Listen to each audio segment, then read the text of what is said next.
आपण पाहत आहात नाशिक खबर न्यूज, जनतेचे हक्काचे व्यासपीठ।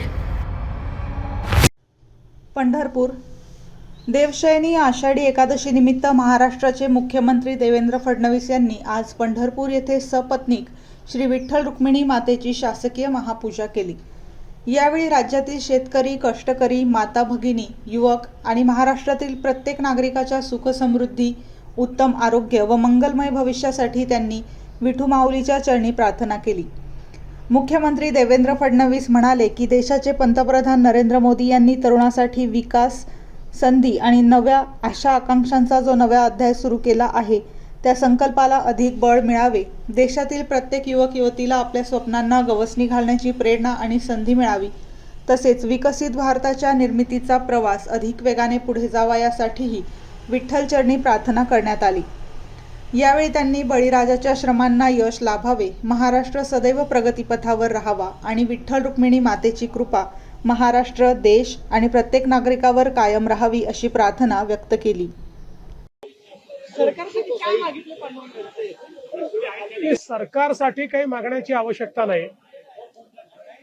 मला असं वाटतं की पांडुरंगांना आपल्या मनातलं कळतं, पण एक गोष्ट मात्र इथे आल्यानंतर मी सातत्याने मागत असतो, कारण ही जी आषाढीची पूजा आहे ही खरीपाच्या हंगामात होत असते आणि खरीपाचा हंगाम चांगला झाला तर राज्यात शेतकरी सुखी होतात आणि राज्य सुखी होतं।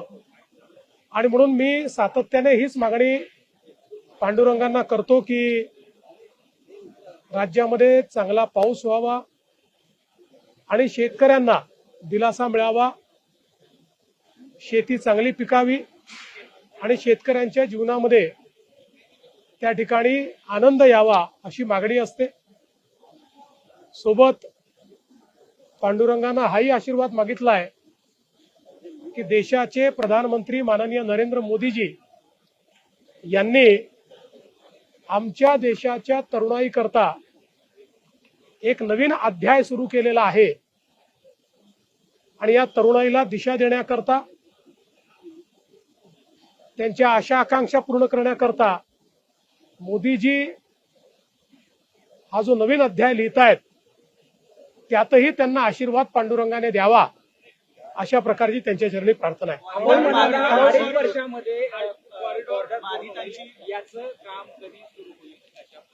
आपला प्रयत्न असा आहे की या वर्षीच काम सुरू झालं पाहिजे आणि काम सुरू झाल्यानंतर 2 ते 2.5 वर्ष त्याला लागतील, पूर्ण काम व्हायला 3.5-4 वर्ष लागतील, पण महत्वाचं जे काम आहे ते 2 ते 2.5 वर्षात आपण पूर्ण करू। आता पुढच्या काळामध्ये जवळपास सगळ्यांची आमची चर्चा झाली आहे। 80-90% लोक जे आहेत त्यांच्या शंका दूर झाल्या आहेत। 10-20% लोक आहेत त्यांना अजूनही शंका आहेत, त्याही आम्ही दूर करू। आपल्याला सगळ्यांना सोबत घेऊनच हे करायचं आहे। एक गोष्ट मी सांगतो की कॉरिडॉर झाल्यानंतर जे विस्थापित झाले तेही प्रस्थापित होतील आणि खूप मोठ्या प्रमाणात या नगरीचं चित्र बदलेल। इथे राहणाऱ्या प्रत्येक व्यक्तीला या कॉरिडॉरमुळे पांडुरंगाचा विशेष आशीर्वाद प्राप्त होईल। आपण शेतकऱ्यांसाठी दरवर्षी प्रार्थना करतो, विठ्ठल देखील भरभरून पाऊस देतो, शेतकरी देखील भरपूर उत्पन्न घेतो, मात्र हमीभाव हा जो आहे तो आपल्या हातामध्ये आहे, सरकारच्या हातामध्ये आहे। तो जर मिळाला तर कर्जमाफी किंवा कोणती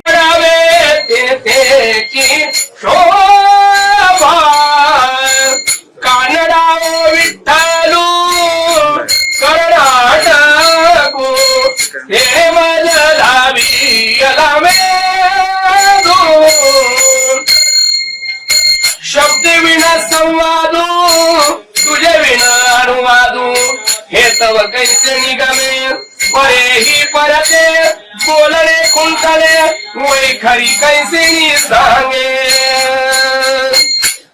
देवा लागी जीव उताविळ माझा म्हणून स्फुरता ती बाहो शेमरी उगेले तव मीची मी कली असावला जीव राहो बापर कुमा देवीवरून हृदयीचा जाणून अनुभव सौरसू केला दृष्टीचा डोळा पाहून गेली तव भितरी पालटू झाला कानडा विठ्ठल कर्नाटक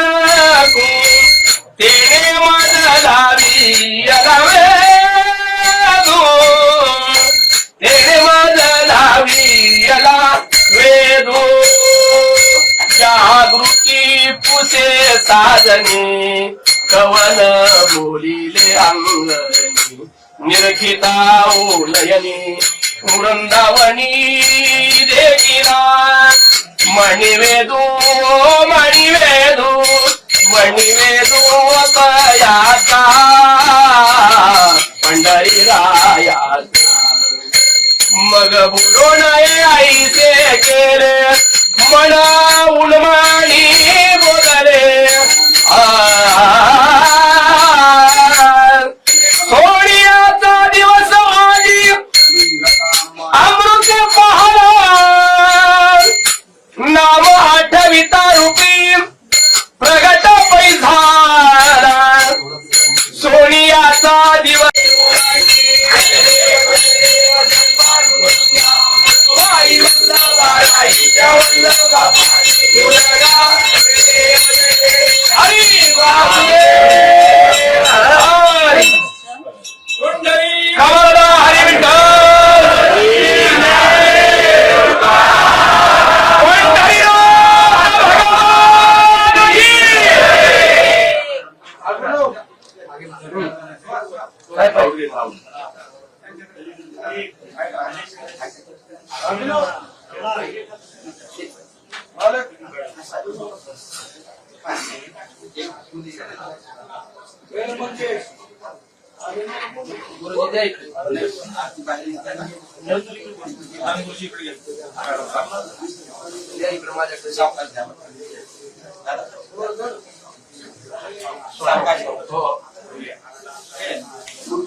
आलो आलो फक्त घाई करू नका. हात जर लावलं तर ती वाटी पडते.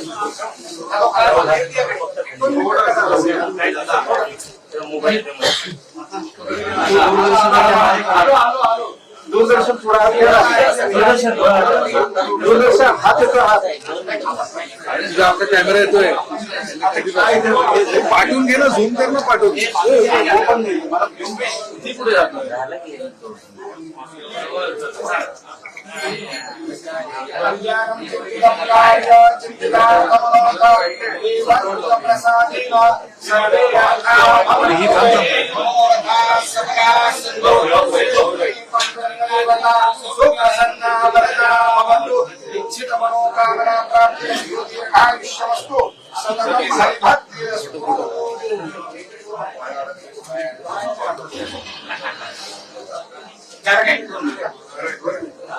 गर्दीमधून रुग्णवाहिका निघणं तसं कठीण असतं आणि त्यामुळे जर एखाद्या रुग्णाला अत्यंत अत्यवस्थ परिस्थितीमध्ये हलवण्याची वेळ आली तर एअर अँब्युलन्सची आवश्यकता असते. आता आपण पाहतो आहोत ती माता रुक्मिणीच्या मंदिराच्या गाभाऱ्यातली दृश्य. विठुराया आणि रखुमाई यांची मंदिरं वेगवेगळी आहेत, थोडीशी स्वतंत्र आहेत. त्याचंही एक कारण आहे मंडळी. श्रीकृष्णाच्या 8 भार्या होत्या, त्यातल्या राधिकेजवळ बसून श्रीकृष्ण काहीतरी बोलत होते. ज्ञानोबा तुकाराम ज्ञानोबा तुकाराम ज्ञानोबा तुकाराम ज्ञानोबा तुकाराम ज्ञानोबा तुकाराम ज्ञानोबा तुकाराम ज्ञानोबा तुकाराम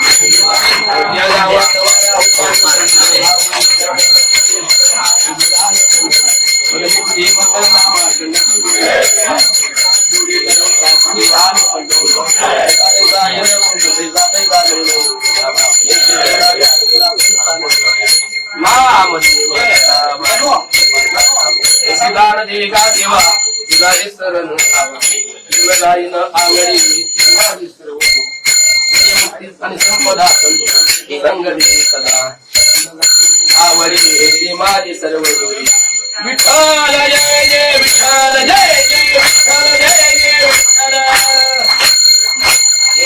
जय जय विठ्ठल जय जय विठ्ठल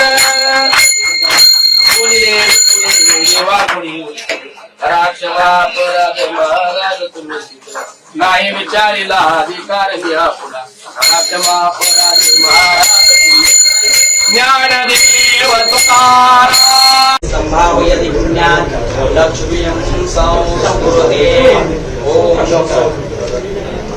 प्रत्यक्ष गाभाऱ्यामधली ही सुंदर दृश्य आपण पाहतो आहोत मंडळी. पंढरपुरातून थेट मुंबई दूरदर्शनच्या माध्यमातून हे थेट प्रसारण आम्ही तुमच्यापर्यंत घेऊन आलेलो आहोत. स्वस्ति श्री सुवर्ण महानिरांजन दीपम पायी पैदलवाडे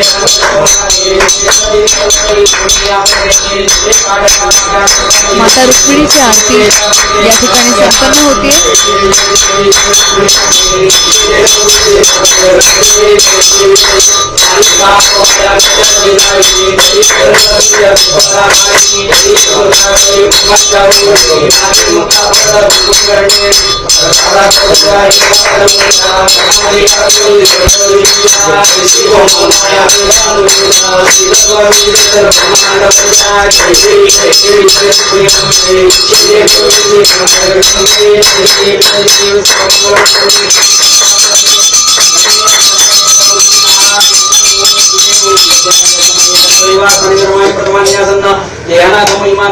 पूर्वे साध्या संधि देवाः ओम राजाधिराजाय प्रसय्यदायिने नमो वैष्णवाय कुर्महे सर्वे काम श्री परमेश्वर विशेषतः आषाढ़ी एकादशी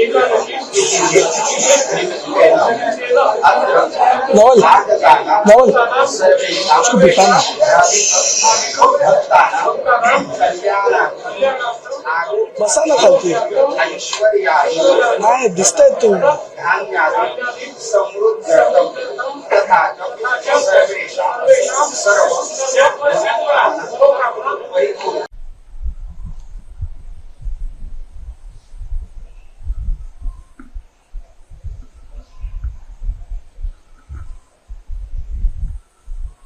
पंढरपुरात येणाऱ्या पालख्या दिंड्या हा प्रघात खूप जुना आहे. शके 1560-61 म्हणजे इसवी सन 1639 सालच्या 3 पत्रांमध्ये पालखी आणि दिंडी पंढरपुराला गेली असता आलेल्या खर्चाचा तपशील देण्यात आलेला आहे.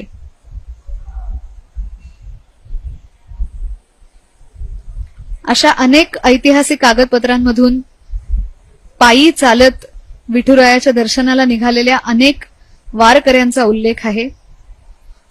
कालांतराने त्याला हैबत बाबांच्यामुळे एका अतिशय शिस्तबद्ध नियोजनबद्ध अशा सैनिकी तुकडीचं रूप आलं. कारण हैबत बाबा स्वतः एक सैन्याधिकारी होते